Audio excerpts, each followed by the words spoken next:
Hello বন্ধুরা, সাম্প্রতিক চ্যানেলে তোমাদেরকে আরও একবার সুস্বাগতম। চরিত্র বদলেছে ভয়ঙ্কর কিলিং মেশিন রাসেলস ভাইপার। বাংলাদেশের সবখানেই এখন আতঙ্কের একমাত্র নাম রাসেলস ভাইপার সাপ। বাংলাদেশে মূলত চন্দ্রবোরা নামে ডাকা হলেও বিশ্বব্যাপী এই সাপটি রাসেলস ভাইপার নামেই পরিচিত। সম্প্রতি রাসেলস ভাইপার সাপের দেখা মিলেছে ঢাকা জেলাতেও। প্রথমবার ঢাকার দোহার এর নদী উপকূলে রাসেলস ভাইপারের দেখা মিলেছে স্থানীয়দের মাধ্যমে। আশঙ্কা করা হচ্ছে অদূর ভবিষ্যতে এটি রাজধানীর মধ্যেও ঢুকে পড়তে পারে।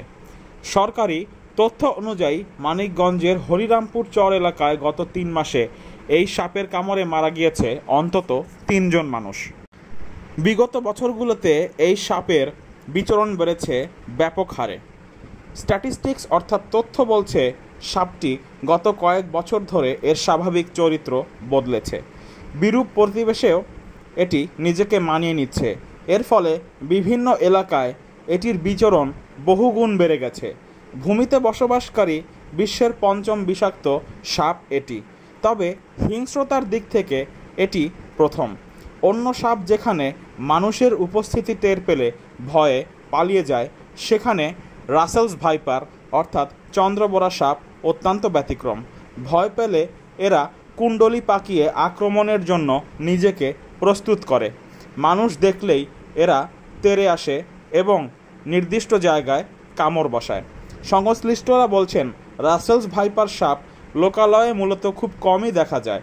বাচ্চা দেওয়ার কারণে হয়তো সাপ লোকালয়ে চলে আসে। স্ত্রী সাপ ডিম দেওয়ার পরিবর্তে সাধারণত 10 থেকে 50টি পর্যন্ত বাচ্চা প্রসব করতে সক্ষম।